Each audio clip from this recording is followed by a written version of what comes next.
Folks, we're live. Christ over fear today, January 4th, 2023, kicking off the new year with a special guest. Special guest because he's a fellow brother, fellow Army football brother. So I love having Josh Gonzalez on. Josh and I are actually pretty close. We stay in pretty decent contact with one another, which I can't say I do that with everybody. So it's awesome that he's willing and able to come on the show today, but then that, him and I have a deep relationship, but I've never really known this aspect of his story with Christ that I'll share today as we get into it. But obviously that's typically it's the most personable story. It's the most personal story anyone can have. So I'm just honored that I get to hear that perspective from him and that story from him. So I'm excited about that. And then I'm trying a new thing. So, hey, the 2023 updates, Christ Over Fear, is now up on all major platforms, podcast platforms. So your Apple Podcast, your Spotify, your Google listening, or whatever Google is.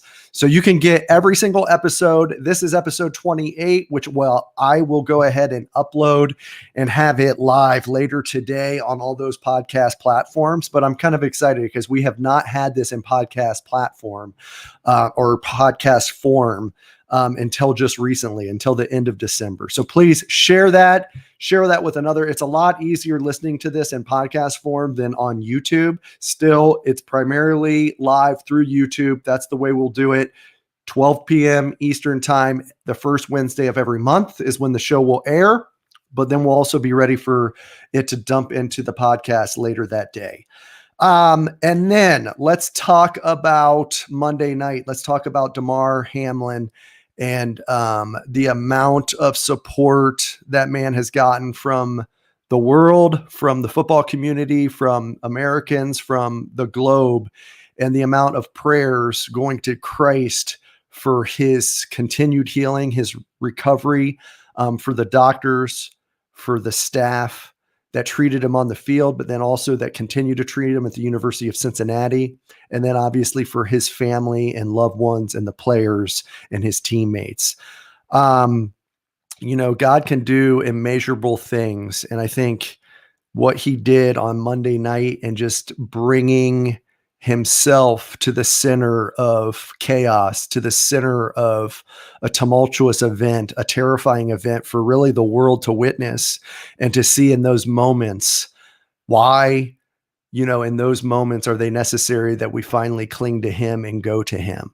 I'm thankful for that, but at the same time, I think it's a wake-up call for all of us that call ourselves followers of Christ, to be unashamed, unapologetic of our faith and the good, the bad, and the ugly. But obviously in the bad and the ugly, it's easier to go there and you're not really caring about what others think in that moment because you're so desperate for his help. But let us carry that through in every facet of our life, on the good, on the bad, on the ugly, every endeavor we endure. So I think that's powerful. I think the Army and the military. I think the military and I think football, college football and NFL football are still two institutions that are very faith forward, faith leaning. Hey, and I will be honest, I was not a huge faith guy when I was at Army at West Point. It was a growing of my faith during that time frame, being surrounded by guys who were further along in their walk or who were already committed to the Lord, that I was able to see, observe, speak with, not be judged, not be cast down, but be loved on by them. And that's what brought me to that relationship. But you look at when, I really watch when teams run out onto the field, and my 12-year-old son, Bryce, he plays football, and I show him, I'm like, hey man, watch when the team runs out and then watch what they do. And collectively, almost every team, every organization, they run to the far side of the end zone, and then they individually or in groups take knee together. They take that moment of time to pray before they get ready to step onto the battlefield. I think in the military, we've seen that. I've had Chris Copper on here who sent me a video of him praying over his men, over his special forces team prior to going into a hostile environment in Afghanistan. So I think that NFL football, warriors, combat warriors can lead in that front. And so I'm just encouraging us all to go ahead and take that step and lead on the front end of that. All right, now, and we will ask Josh about this because Josh actually is after he got out of the military, and I'll lead into his bio right now. So Josh Gonzalez hails from Corpus Christi, Texas. He was a United States Military Academy preparatory graduate, as well as a USMA grad 2001. He was a year ahead of me, played offensive line for the Army Black Knights. Josh was just one of those guys that, I mean, I don't know, quarterbacks and offensive line have a unique and special relationship and bond, but I don't have that same bond with every single guy. The relationship I had with Josh and have with Josh is one that just is collectively of respect and of admiration and of just feeling better in his presence, feeling better just being associated with him and with him. He is a light. And then once Josh graduated in 2001, he was commissioned as a field artillery officer. He stayed back at West Point as a graduate assistant on the Army football team, I believe in the strength and conditioning program, and then went on as a field artillery officer, has a combat deployment to Operation Iraqi Freedom in Iraq from 2003 to 2004. He also was in Korea, which I did not know until I read his bio. So I'll have to ask him about his time in Korea. And then once he got done with his active duty service, he transitioned into the civilian sector, did a little bit of sales and some other avenues before other kind of industries prior to really getting into the medical device industry. And that's where he's been for the last probably decade at least, in the cardiac kind of cardiology specialty of a bunch of different organizations, a bunch of different companies. So he's also a certified cardiac device specialist, and he hails, I think he's in Houston. He is in Houston, Texas now. So without further ado, let me bring on the man, the myth, the legend, Josh Gonzalez. What up? Hey, what's up, Chad? Definitely too kind, man. Definitely too kind. Whatever. Words. I appreciate that it. That is not true. Yeah. That is not true. So let's lead into that. Let's lead into your certified cardiac device specialist. You've done that for, was it probably a decade, right? At least? Yeah. Close to? Yeah, a little longer than that, man. I mean, you're giving me okay. aging me the other way. So that's good. You want me, yeah, dude? You are. And I'm going to go out here. You're the best looking guest we've had on the show thus far. Man. Since I've told you since we were at school, right? I mean, I want to feel as good as you look. So that's I'm feeling pretty damn good right now. I appreciate that. So, I love it. Yeah. So let's talk about that. You know, the CCDS. Actually, I was talking about it yesterday with my girlfriend. You know, she's in the industry, and because she's a registered nurse, correct? She is my trade, right? So they can always fall back on that. But she is in the same industry as I am. Doesn't quite do implantable device. She does stents, coronary stents, but she's been involved in the space longer than I have, right? So to your question, has been a decade. It's been a little bit longer. So I actually got into med device sales in 2007. So about a year and a half after I got out of the military, and I've been in Houston doing this since 2009. So yeah, it's been a bit, man. And the designation that you said I have, it's actually up for renewal. You know, the certified cardiac device specialist. So it's a test we got to take. And I tell everyone, I mean, that's a hard test that I took even at West Point. You know, it's the IBHRE, which is the International Board of Heart Rhythm Examiners. So in effect, what it means is that I'm good at what I do, right? Like I know what to do in any case, any implant with a cardiac device. A lot of studying, a lot of luck in passing that test. It's the same test that the physicians, the electrophysiologists need to pass to be able to implant a defibrillator. Okay, and how long is that certification valid for? It's 10 years. It's 10 years. And to be honest with you, 10 years. Okay. Yeah, to be honest with the position I'm in now, it's not necessary, right? So, I mean, I always have that destination. I mean, I probably won't renew it just because I don't need to, right? I mean, there are other things I could do. I mean, I definitely want to get my MBA eventually. I'm not saying I have to do one or the other, but as far as renewing it, I may not have to. So, right. But even in my past jobs, I didn't have to have it. You know, Sheeble's another, teammate of ours that you know pretty well, but he has his as well. You know, being West Point grads, Army ball players, we want the top designation we can get, if we can achieve it, and that's what we did. So, but it's not necessary to do the job that I have. So. Okay. But leading into that though, were you watching the Cincinnati Buffalo game on Monday? Yeah. And I guess what was your take as far as what transpired on the field, and then like subsequently what they're saying now as far as him being on a ventilator, but I believe it's 50% oxygen now. Hopefully they're trying to get him where he won't be on any more oxygen. But what's your take on that from what you do for the last, 12 to 13 years? So, well, 16 years, I guess, if it was 2007. My bad, dude. Don't test me on my math. Now you're really aging. Yeah, well, you said for me not to go with the decade, so now I got to go accurately. Let's go. I don't have enough fingers and toes. So, first and foremost, prayers up for Damar. I mean, that's the common phrase everyone's hearing, but I think everyone means it at this point. Right.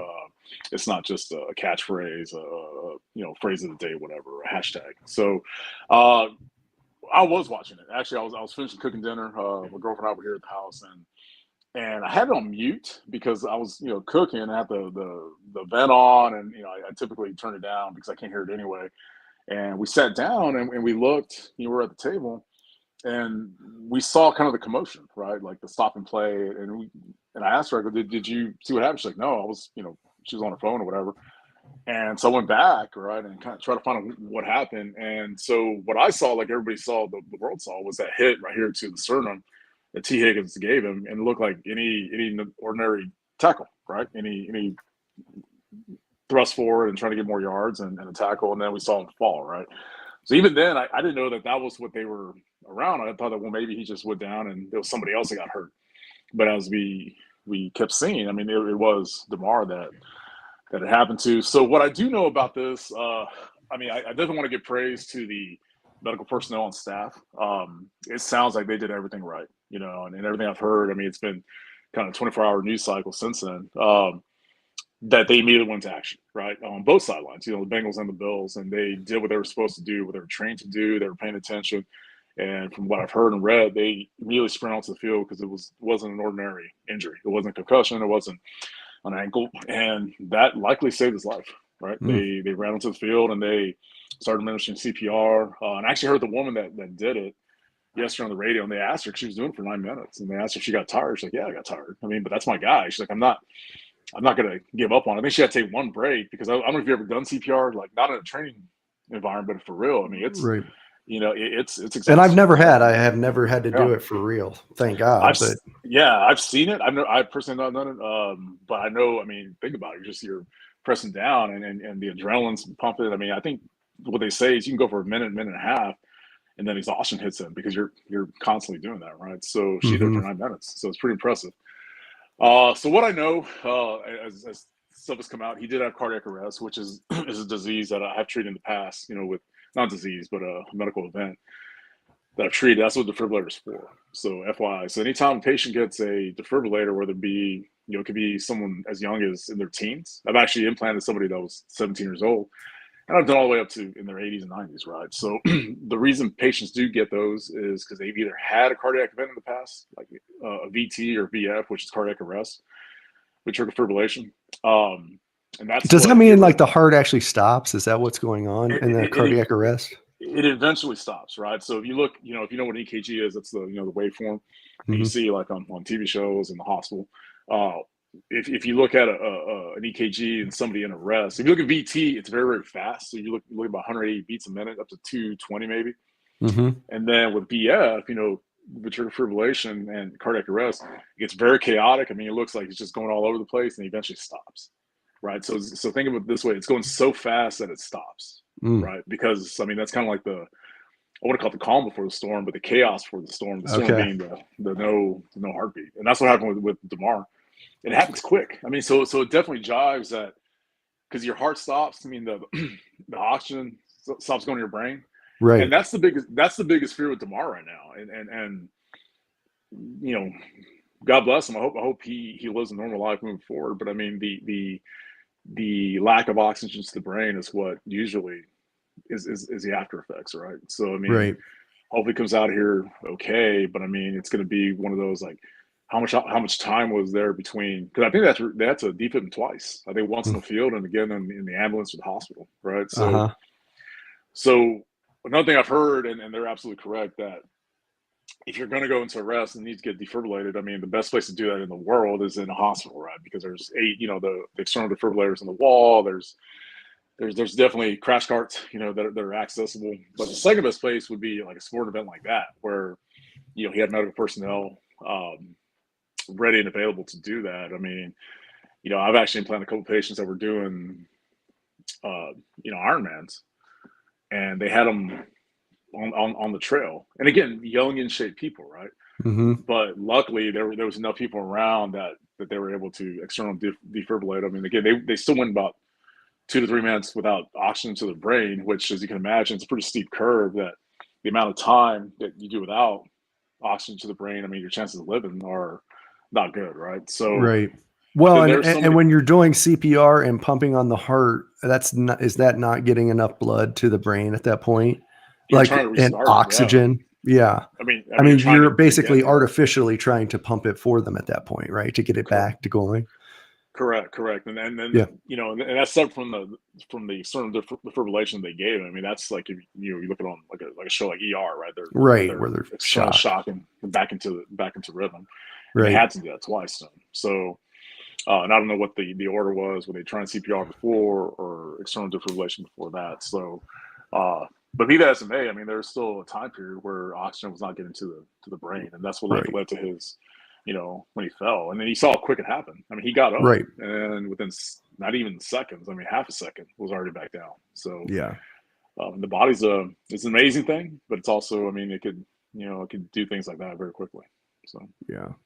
No, I mean, Bryce and I, my son, we had just finished watching the Rose Bowl because Emily, she went to Penn State, my wife. So we were watching that and excited for the Nittany Lions to pull out that victory. But then we were watching it, and as soon as it happened, and I saw one of the trainers, I think it was a Cincinnati trainer, because he was looking over at the Buffalo bench, and he was like panic struck, like, yeah.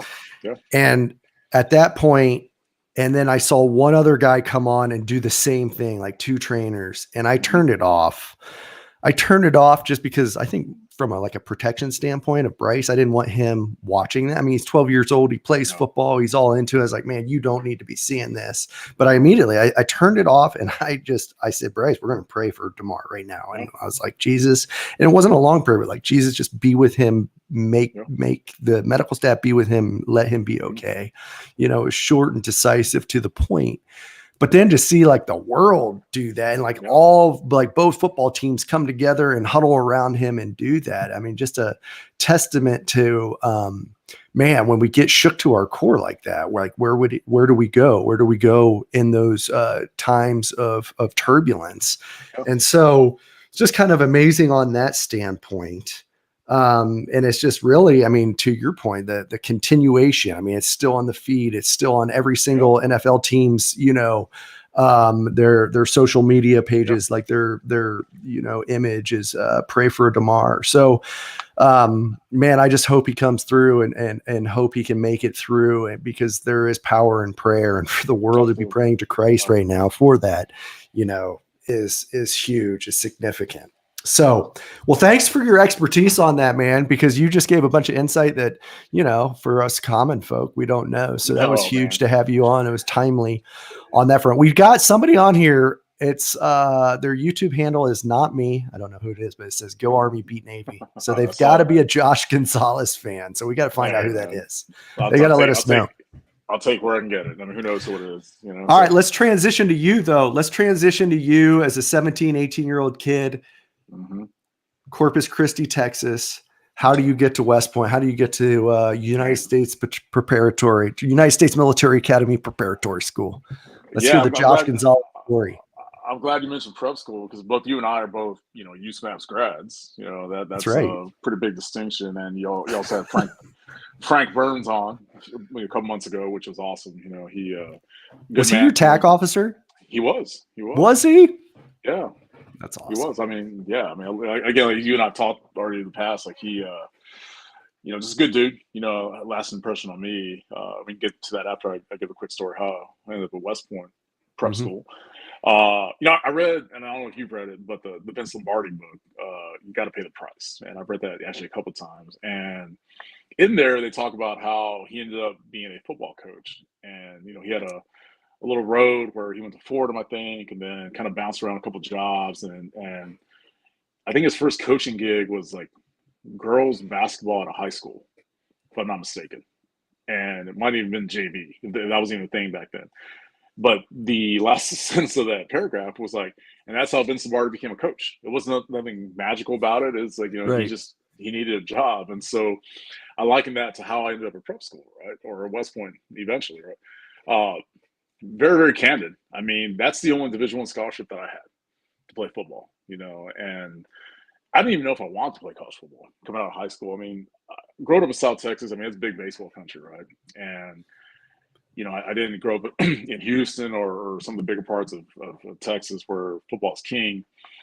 And it certainly is king in Texas overall, but where I grew up, I mean, baseball is, right? So, fortunately, I excelled, playing ball down there and was given the opportunity. Ed Warner, Coach Ed, Easy Ed, is a guy who recruited me. And that's how I ended up at West Point. There was a couple of smaller schools that had opportunities. Texas A&M, Kingsville, which was Texas A&I back in the day. It's actually my mom's alma mater, and has produced quite a bit of people. Darrell Green went there, John Randall, a few NFL players. I think there's one or two in there now. Roberto Garza, who played for the Falcons and the Bears, is actually our age, and we took our recruiting business together back in the day, back in 1996, and so good football school, but to me it was too close to home. And so I chose the complete opposite of, 2,000 miles from home in New Jersey, New York, West Point. And that's how I ended up at West Point, man. And to your question about the prep school, as you know, or maybe there's people who listen that kind of have an idea. The idea of the prep school is to get us ready for the academy, right? It's for the kids that don't get straight in to the academy, whether it be grades or whatever. Not in my case, it was grades. And I don't know what your case was. But it's kind of made up half of regular Army people that are coming straight from the Army, and then half, it seems like it's all athletes, right? Recruited athletes, whether it be football players or basketball players. Think of like Joe Clark, right? He was my classmate, he was a basketball player. Ryan Hanrahan, lacrosse players. So all mixed. Johnny Fernandez, all athletes who all went to prep school together. And so that's how I ended up there, man. And as you know, for those that don't know, you don't have an opportunity to leave the prep school until you do your West Point visit. That's like mid-September. It's like a big deal. You go up there on a Thursday and you get to follow the cadets around. My cadet was Mark Prehar, Putty. And to this day, we're still good friends, right? So, so you kind of see the life of a cadet. It's nothing special, but when you're at prep school, it's completely different, right? Mm-hmm. You play the JV game, the prep school JV game, and then you see a big boy game on Saturday, and you kind of see what the dream is like. But you can't leave until then, right? So, I went to prep school with a guy named Lyle Weaver, linebacker, as you know. And I think if we had the opportunity to leave before then, I think both me and Lyle would have left before, because, it's just that you're away from home. You miss your own bed, and you get notes or back in the day letters from your friends or classmates that are in real colleges, and it seems a lot more fun than what we're doing, right? So I think that's a good rule. I don't know if that's still in place, because it's, obviously prep school's now at the academy. I don't think they even do a West Point visit anymore. They don't have to. So, I mean, that's how I ended up there. It's how I stayed. And as you can attest, I mean, based off your friendships with Clint and Zick and I think old man Bartels. I think Bartels went to prep school like 5 times, but I think the last time was with you. Wasn't 5 times. So the last time was with you, right? So I mean, you stay there because you're friends as well, right?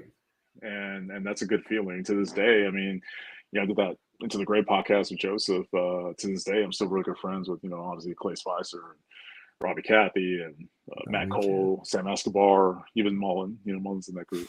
Brendan Mullen. So that's how I ended up there. Nice. Let me ask you this, because you're not the first to really, maybe not necessarily at the prep school, but with just picking West Point. And I want to dive a little deeper and see if it's something that's ingratiated in some of us. You said, the school you were looking at Texas was just too close and you wanted to go further. What do you think, looking back, reflecting on that now at your age, what do you think was the impetus of wanting to get a little bit further from the flagpole, so to speak, and to kind of get out on your own? Yeah, I mean, fortunately, I had some pretty good people guiding me in the sense that, I mean, there's only a few times in your life when you can actually take chances, and it sets your life on a different course than it would have been otherwise, right? Fortunately, I had people advising me that, look, man, like you're 17, like you're not going to get this chance again. You're just not, right? I mean, we had one shot at it, I'm sure you as well. Go experience it, and then also had the experience of my mom, who actually got into Columbia, in New York City, and that's one of the regrets of her life is she didn't go to Columbia. She stayed, close to Texas, close to home, really. And so,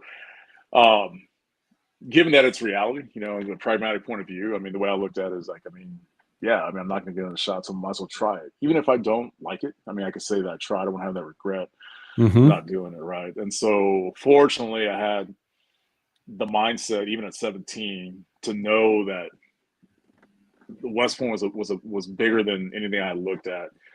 And again, I grew up in South Texas. I didn't grow up wanting to be a soldier. I didn't grow up watching the Army Navy game annually. It's something that I saw. I didn't know that it was West Point versus Naval Academy. I thought that they maybe got a team together a week before the game, and different soldiers, and that was the Army Navy game, right? So, I mean, my exposure to the United States military was very small. I also did have a teacher. I'd be remiss if I didn't talk to him.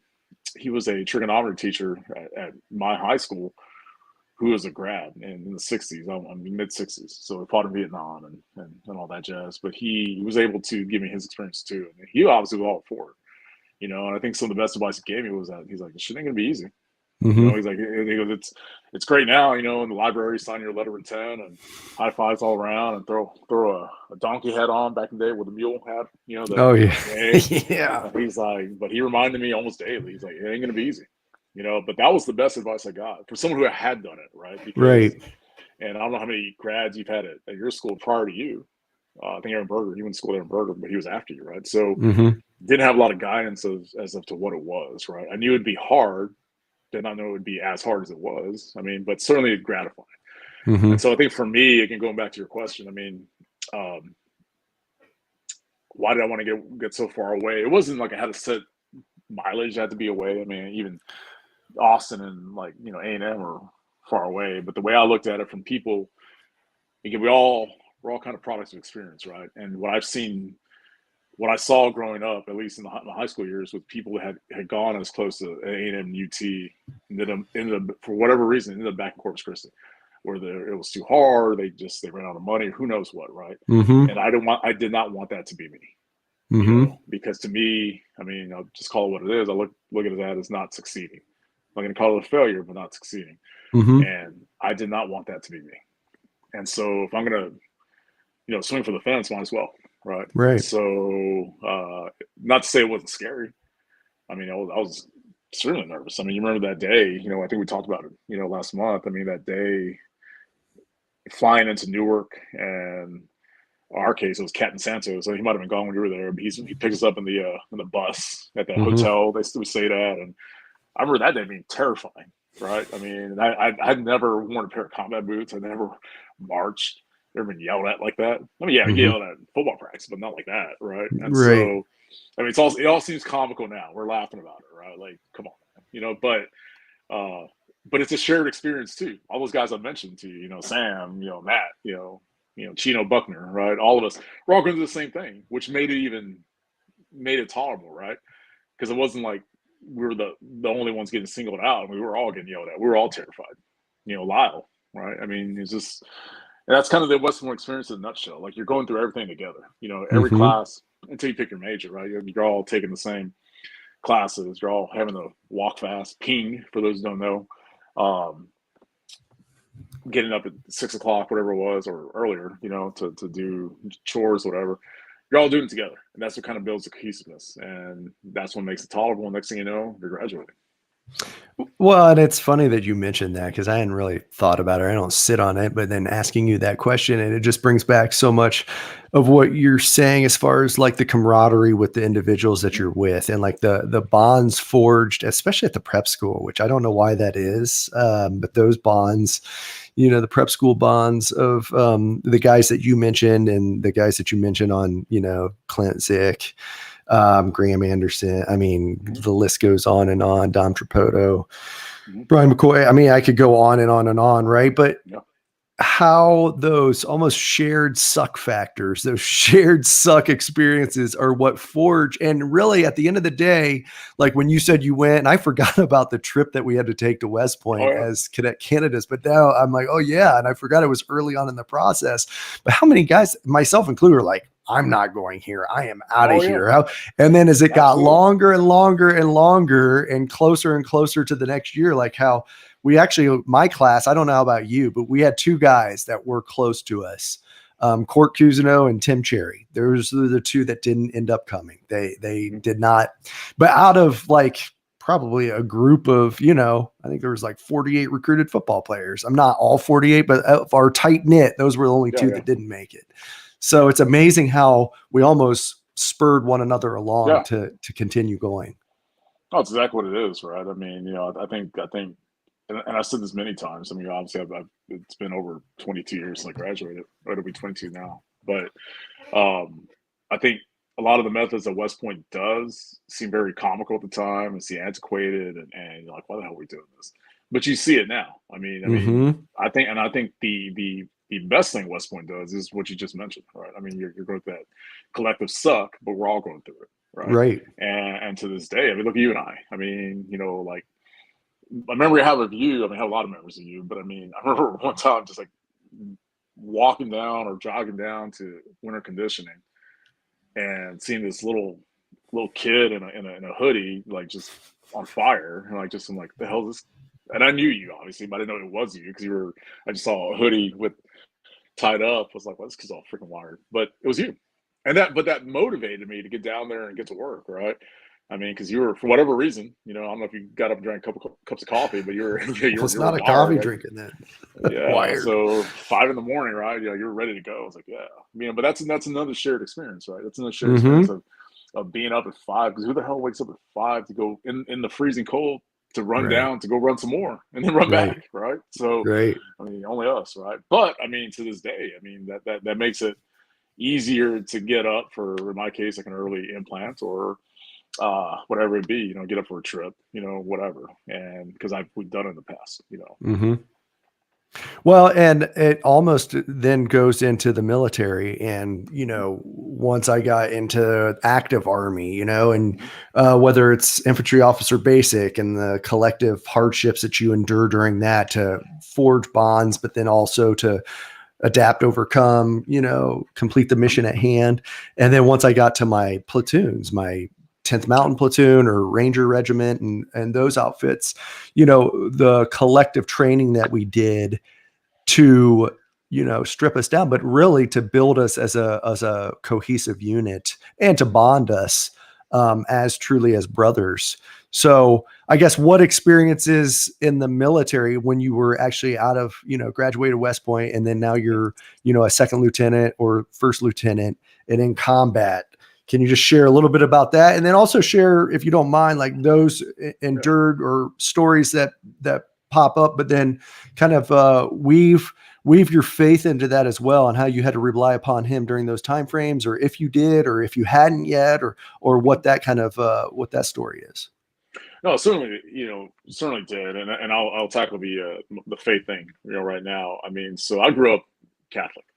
Mm-hmm. My grandmother. I mean, even now, I don't know if you can see it. I have a Virgin Mary tent. Let me see. Yep. It's kind of hard to get it. Yeah. So, my grandma was what they called a Guadalupana. So, in effect, she was very, very devoted to the Virgen de Guadalupe, which appeared, in Mexico City, in the before our time. I don't want to get the year wrong. We're very devout to the Virgin Mary. So to me, I mean, that's one thing I've definitely taken from her. My mom is very devout to her as well. I mean, I have it on my body permanently now, right? So that was always a theme with me, not only at West Point, but graduating and then in combat, even now, right? I mean, the trials. I mean, the hardships we endure certainly don't end when we get out of the military, as you're well aware of. Right. I mean, in my case, my father, my grandmother, well, all my grandparents have passed now, but in the year my dad passed in '09, both my grandmother and my aunt, who was my godmother, the aunt I was closest to, passed away. So that was a tough year for everybody, right? For everybody in Mm-hmm. my family, and so definitely lean on it there. Yeah, and it's interesting, and you bring up prep. I know this. So certain things. So one of my strengths is my memory, as you alluded to that trip we took to West Point. And so my mom took significance in the day we left for prep school, which is the 18th. It was July 18th. And I remember that because she constantly hit on that, because the 18th is the day of the Virgin Guadalupe. Like, that's like her day, the 18th of any month. So she took that as a Okay. sign.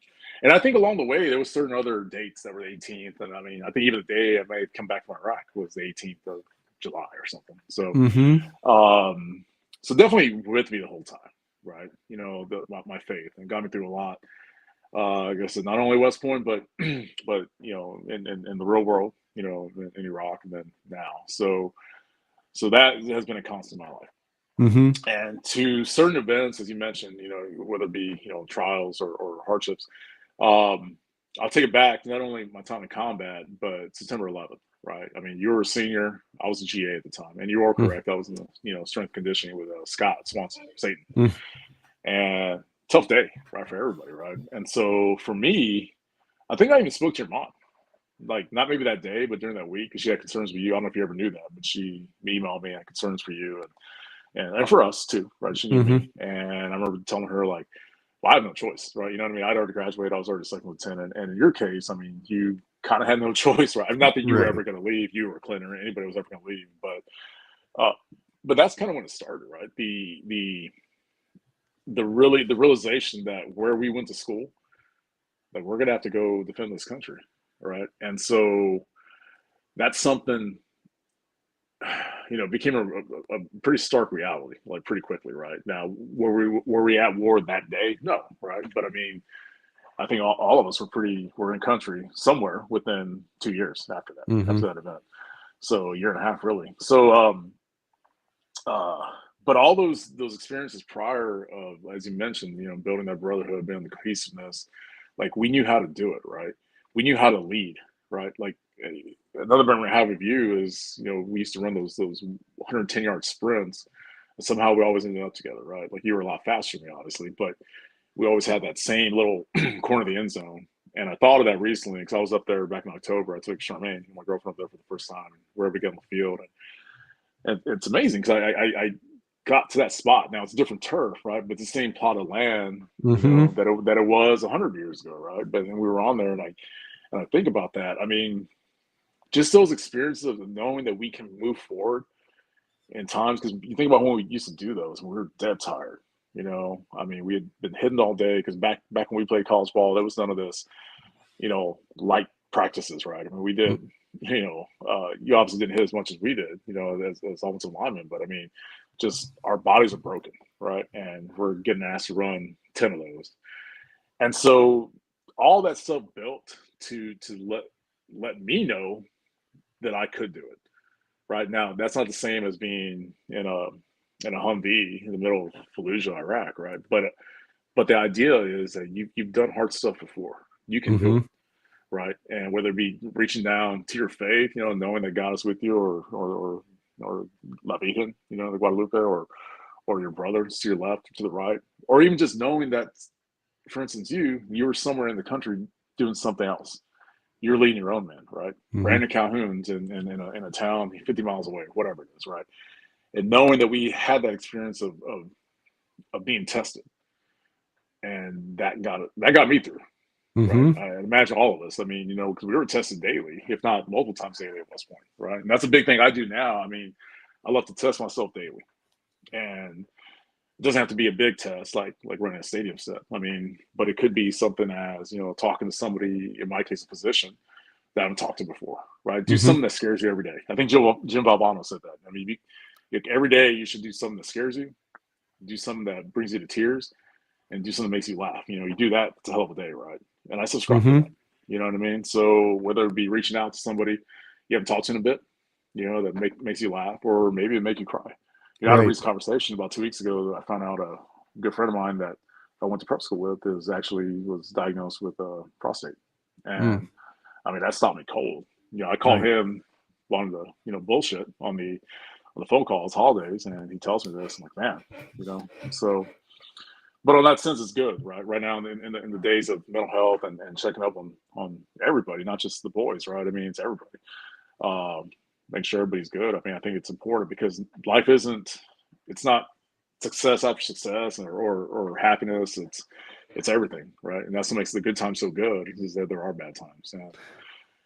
And I'm kidding, kind of veering off what the original question, but I mean, I think it's important to really to note the mental health right now, you know, and go back to the DeMar incident. I mean, that's going to be a big thing moving forward for everyone else. I mean, the players that saw him, the coaches that saw him, happened to everyone on TV, right? I mean, even the college ranks, right? I mean, the national championship games next week. Well, those players saw it too. You know what I mean? Like, that's going to be on their mind. I mean, how do they play, right? I mean, because any of that's possible. Now, it's minuscule. I don't think it's ever happened where the blunt force, at least in football, caused somebody to go into cardiac arrest, but the chance is never zero, right? So, Right.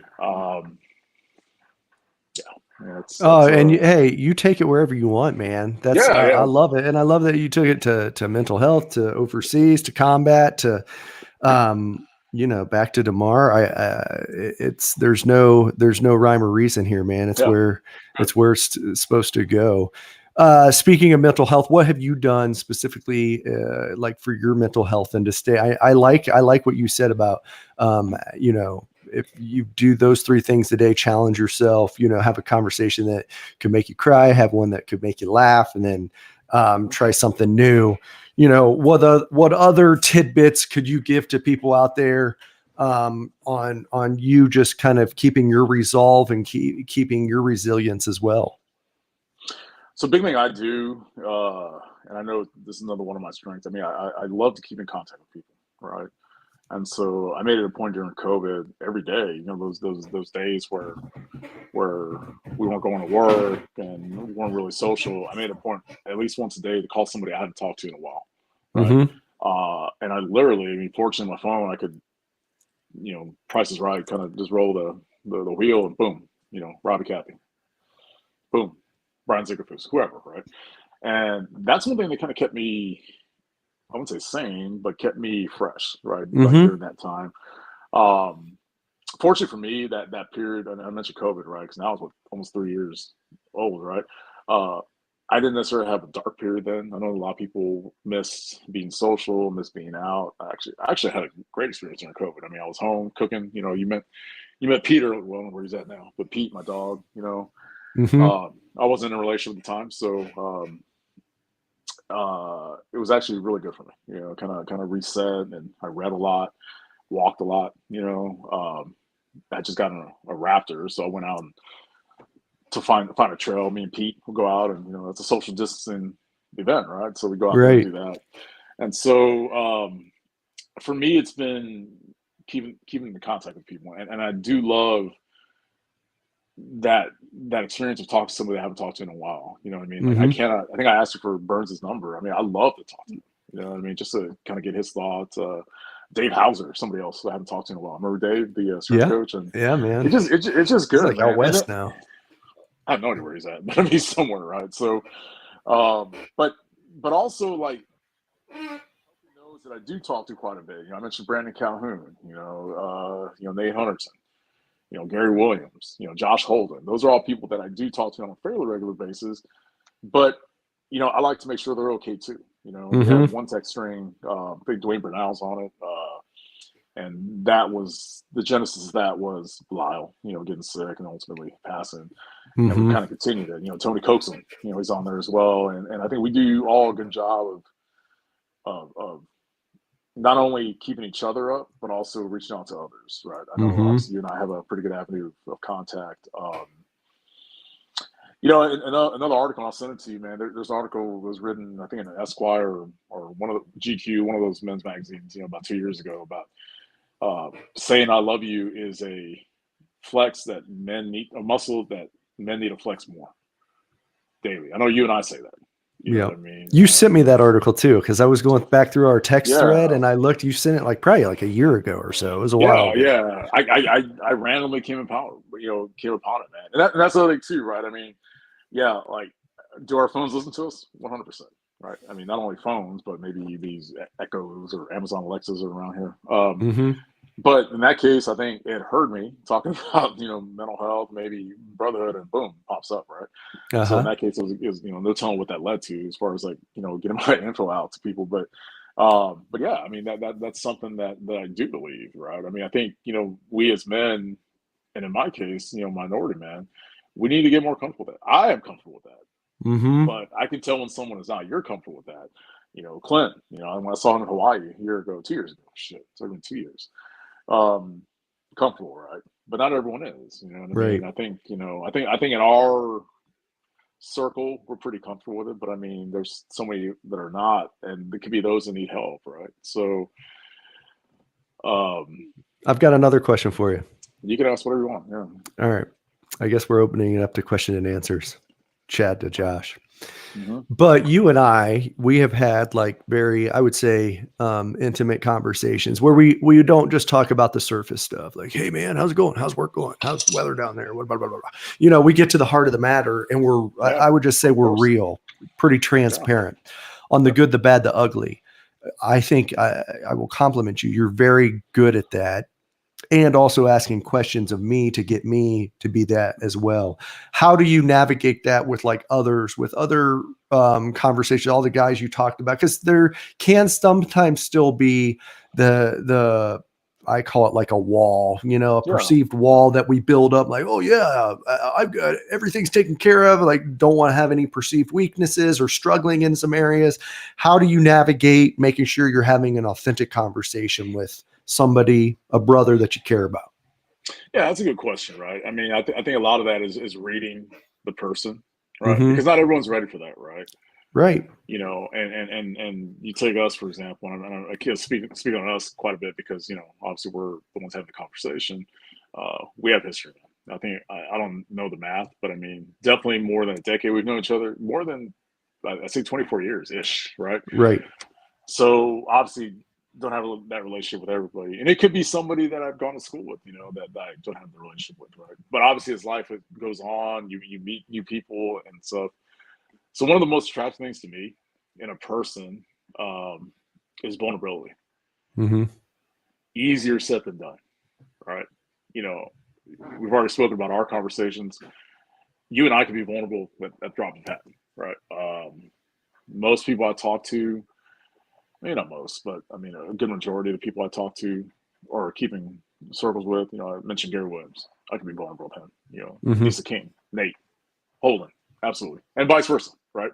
Right. John Thurman, and there have been things I've told both John and Nate that maybe I haven't even told you, right? And Mm-hmm. just what's who I'm talking to at the time, right? But to Mm-hmm. your question about like how do I navigate those that aren't comfortable with? I mean, you got to read it, right? And I think we're experienced enough to know that when somebody doesn't even necessarily have to be a brother, right? It could be even somebody you just met, female, man, it doesn't matter. You can tell when someone's going through something, right? Mm-hmm. And it's not about asking pressing questions. It's more of like letting them know that it's okay to be vulnerable on your end. And I've done Mm-hmm. that on multiple occasions, with either new friends or people that I don't know as well, and let them know it's okay, right? And again, easier said than done because Right. just like anything, right? I mean, but I think it has to build to that. Like, you're not going to ask somebody day one or day four, hey, so tell me about some childhood trauma, right? I mean, you're just not going to do that, right? Right. Yeah. And because that's the worst way, I think I'm involved in a brewery, Fast Friends beer company out of Austin, and I spent some Mm-hmm. time there this weekend. We had an investor event that Saturday, and our majority founder, Dave Childers. I mean, he's somebody who I've gotten relatively close to in a short period of time. I mean, he went to school with us. He's a year ahead of me, but I didn't know him. We've got to know each other since then, and he's somebody that's a good example where that's something he stresses, right? So our parent company of the breweries is called Do Love Live, do better, live well, love everyone, right? And his one thing that he stresses is the mental health aspect, because he's got bigger goals. I mean, ultimately we have bigger goals than just making beer. I mean, Mm-hmm. it's helping people, helping veterans. Who can we partner with to get people the help they need, to make people feel welcome, right? And so Mm-hmm. uh, he's somebody that's probably pretty good example of someone I don't know as well, but we got to a couple of deep conversations, you know, and he's had some things going in his life he shared with me. And, you know, it's just a matter of letting your own guard down, which again, I know it's easier said than done. And letting people know it's okay to talk about certain things, right? Again, you know, with limits, right? I mean, you have to read the conversation, read the person. But that's one of the hardest things in the world, right? You know, they say saying sorry is a hard thing. It's never been hard for me. I mean, when I'm wrong, right? But I think one of the hardest things in the world is allowing yourself to be vulnerable, you know, and to be candid. I do that with you. I do that with just about most people in my circle, but I don't do that with everybody because it is hard, man. You know what I mean? I mean that's one of the few things, you know, on the wall, as you put it, that's one of the few things humans possess that kind of protects them from getting hurt, right? Right. So, man, really all good spots on that. All good points on that. And you're right. Sometimes I think it is easier for another individual if, like, say, Josh, you lead a little bit on sharing like that you don't have it all together in a certain aspect, like, oh man, you know, this is really getting at me, whatever. And that seems to then open the door for another individual to then be like, all right, I'm in a spot. Because I've often said that, you know, at the end of the day, all any individual truly wants is to be heard from somebody else. They don't need to be fixed. They don't need to be, you know, solved. They don't need to be, all they really want, you know, is to be heard, but they are evaluating most likely who they can, you know, who's going to hear them, just hear them. I think that's one of the greatest things. But oftentimes that person knows they can be heard once somebody else has revealed something that maybe is a little bit not, you know, not perfect. It's not the perfect answer. It's sharing a hardship or sharing a story that, you know, a struggle that they're, you know, an adversity they're going through at that moment. So I think you put out such good wisdom in that on how to be a good friend and a good individual on hearing another person. Yeah. And I think social media has kind of led people to be less vulnerable, if that makes sense, right? Because people see, I mean, what gets put on social media, right? I mean, at least from the people I follow and you follow. Yeah, exactly. Because I hear this a lot, you know, particularly people that either grew up with or live in my hometown.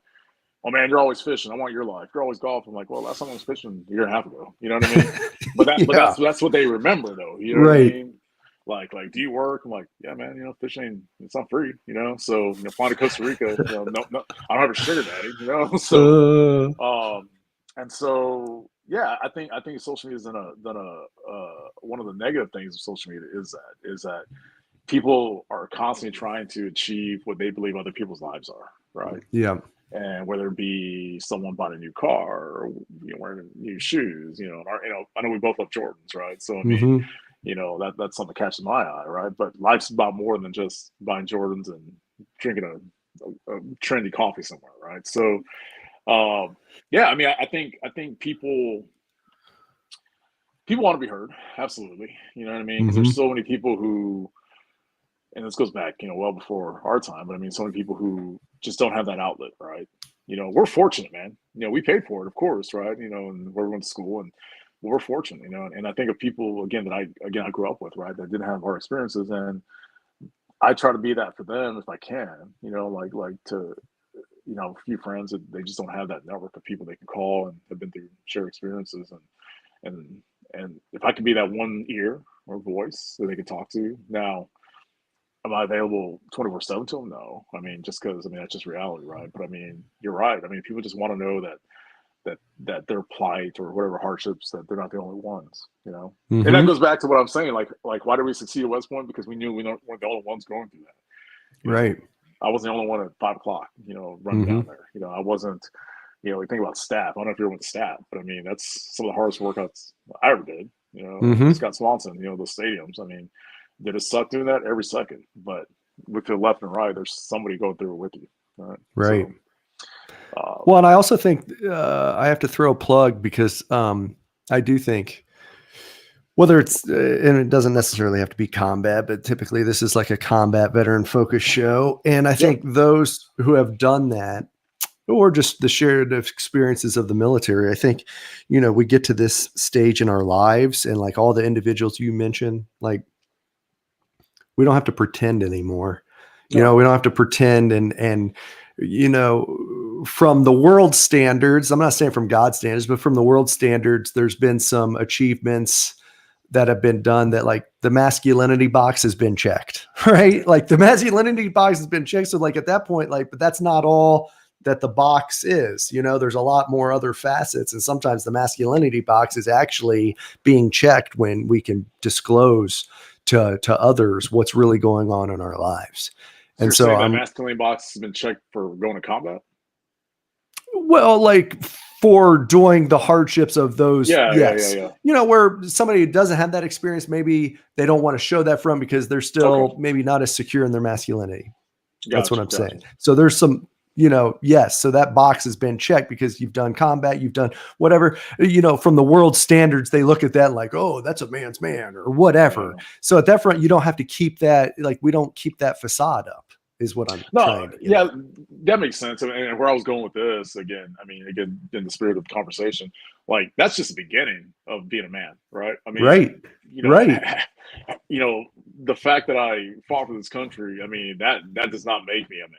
You know, I mean, I'm sure you had people associated with you that did that, and you wouldn't trust them to walk your dog, right? So, you know, I mean, that's just a small facet of being a man, right? But I see what you're saying, though. I mean, like, you know, I mean, now again, I won't even say it's the fault of social media, but you got these companies like, I mean, there's something called Grad style or all the, like everybody wants to be a bad hombre now, right? Right. You know, and you grow a beard, throw some cargo pants on, you know, drive a Jeep or Tacoma, and all of a sudden you're an operator, right?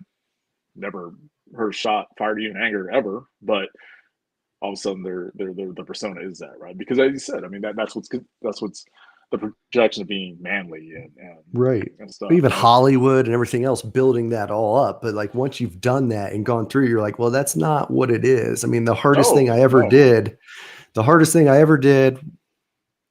including combat and everything else and all of that, was when I said, you know what, I don't have it figured out. I need to go seek mental health treatment, mental health therapy. Like that was the hardest thing I ever did. And that was more work than people want to say it's help, but that was more of work and doing work on my mental well-being than any other physical activity I ever endured. No, absolutely, man. And if you didn't say that, I was going to say that about you, because I do know that about you. And I definitely applaud that. I love you for that. That's being a man, you know, acknowledging who you are, what you are, where you need help. How are you to your family? How are you to your loved ones, to your friends, to everyone? That makes you a man, right? You know, fighting for the country. That's awesome, but that doesn't make you a man. And so, as your point, I mean, it's how you and it's daily, right? You know, I mean, there's a quote. Yeah. I know J.J. Watt said it, but I don't believe he's the one who originated it. Was, you know, success. You know, you don't own success. You lease it, and rent's due every day. Right. And that's kind of how I view being a man, right? I mean, you got to do something every day to continue it, right? I mean, you're never stagnant. This is my little kind of like my what do you call it, like a talisman or you know, like but it's a golf. It's because you're throwing darts on the golf course, dude. It's a ball marker. This is clean. This is clean. Yeah, I mean, I haven't used this. Whatever, dude. Like when I'm working, throwing darts on the greens, dude. Oh, well, trust me. Luckily, this isn't a golf podcast. I mean, you would smoke me. That's all I see is Instagram posts of you golfing, man. Do you ever work? Golfing or fishing?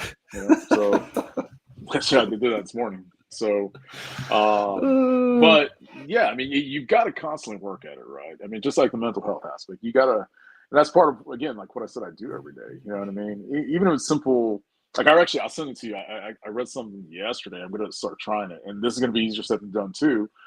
And it was on Instagram, but this one, he's actually a psychologist.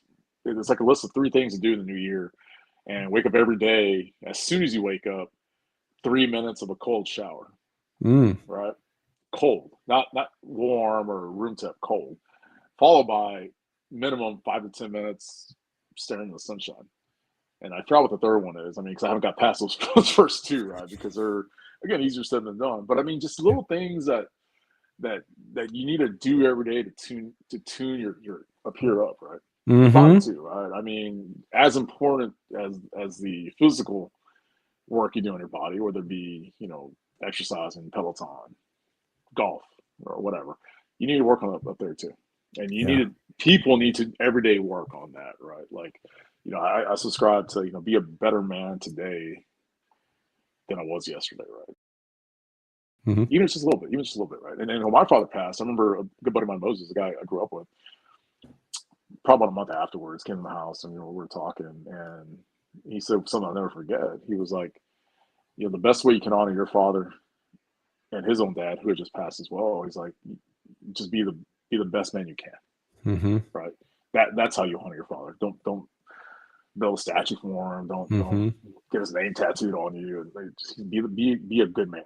That's how you honor your dad or any Wow. parent, right? So, and that stuck with me. So, Yeah. Well, dude, we're coming uh, up on the hour, man. That's a good way yeah, to end it. That's definitely a good way to end it. I want you to know I love you and I thank you for coming on the show, man, and being raw, transparent, and real. anytime, man. I love you too, man. I mean, I'm sure there's at least one more question we can get. I mean, come on, there's Oh, you something. want one more? You want I want one more. I want All one right. more. I was going to end the segment when I closed you out, but I guess I'll do it here. Give the people what they want. What's that? Give the people what they want, man. Yeah. All right. So when you don't have another individual, and I guess, yeah, I'll ask it as a question. When you don't have another individual to go to or confidant or, person to, pick up the phone or whatever, when you feel and you're, I don't want to say isolated, but when you're by yourself, where do you go? Where do you go for your, for your fill? Where do you go to fill your bucket in that moment because there are times when there's not going to be anybody else. You can't reach out. Nobody's picking up or whatever. Where do you go? What does Josh do in that moment to fill his bucket? So I go to the man that I know is never too busy for me, and it's my father. Mm-hmm. And there's been I can't count the times that I've had internal conversations, and again, they are, or sometimes they're out loud. Mm-hmm. With my dad, right? It's a one-way conversation, obviously, but that's where I go, man. I Mm-hmm. mean, many a time. I mean, I did it yesterday. I speak to my father. And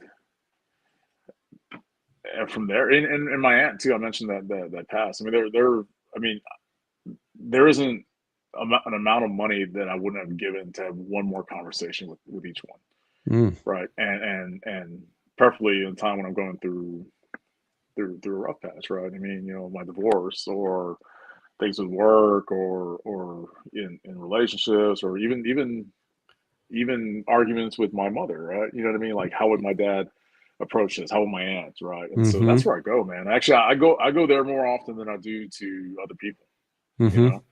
And a lot of that will be just my recollection of his thoughts. Again, obviously, it's a one-way conversation. It's just reality. And so, how would he approach that? Like, even if he just started to listen to me, right? So Mm-hmm. that's where I go, man. And Yeah, it feels man. good. You know what I mean? And even my It's grandmother. I probably mean, therapeutic. it is, man. And I don't limit it to them too. I talk to my grandpa and my grandma. Mm-hmm. Both grandpas, right? I mean, anybody. Because yeah, you're right. It is therapeutic, right? I mean, it makes me feel good. It makes me connected to them. I see something that reminds me of them, like this thing right here. It's on my desk. This was my aunt. She gave this to me when I got back from Iraq, and apparently she had it the whole time I was there at school. And Mm-hmm. and here it is on my desk. It'll never leave my desk. Yeah. This is something that belonged to my aunt. And so, um, I know they're there. So that's what I do. Nice. Yeah, man. All right, man. Well, thanks for being the first guest of Christ Over Fear in 2023. Happy to do it, brother. Anytime. All right. I appreciate you, man, and I love you. Love you too, man. Later. All right. I'll see you. So, bye. All right, folks. Hey, that's episode 28 of Christ Over Fear today, January 4th, 2023 with Josh Gonzalez. I asked him a question. I love the way he answered it and what he does during those times. And I was going to answer it now for what I do, and just for you all out there, where I go, and it's quite often. It's definitely kind of what Josh said, more often than talking to people. But I go to Christ. I go to my Heavenly Father through the Word, but just through prayer, through my quiet time with Him, through basically meditating on the Word and on His promises of what He says about us, about the promises that are bestowed to us who are followers of Christ in the Bible. And there's quite a few promises. If you've not done that, I'd highly recommend you Google the promises of the Bible, the promises of the Scripture, to really wash those over you and to speak those over you, because they're true, because there's God's Word, and God's Word is true. So that's where I go during those moments. But man, I tell you what, it was great to have Josh on and just hear his ability to lead with a vulnerable heart, and how he does that. And he's a man that does that throughout, not just on this show today, but in the conversations I've had and the conversations he had with other fellow Army football brothers of ours. He's one that leads from the front on that. So I hope you enjoyed this episode. Get ready for February. We've got an exciting episode coming out on the first Wednesday of February as well. And make sure to check this out on your favorite podcast platform as well, which will be on and live later today. So until next time, continue to fight the good fight. Thanks. Bye.